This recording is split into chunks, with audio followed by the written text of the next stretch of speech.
It sounds like you were imagining a very different social model from what we have now. Less individual competition, more shared resources, and communities designed around cooperation instead of markets.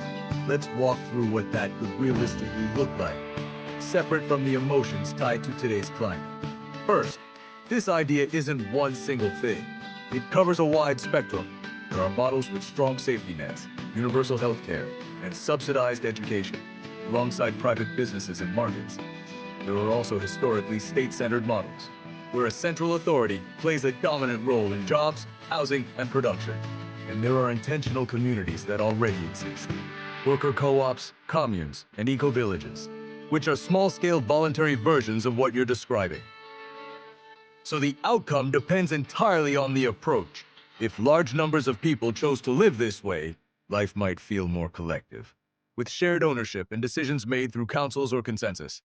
It could be less economically unequal on paper. Basic needs like food and healthcare guaranteed. It might also be slower and more local, with more regional production and trade. But there are also real trade-offs. These systems sound harmonious, but scaling them is where friction shows up. Conflict doesn't disappear. Disagreements still happen over resources and leadership. Humans don't stop being human just because the structure changes. Innovation can also slow without traditional incentives. Cooperative systems have to deliberately design new motivation structures.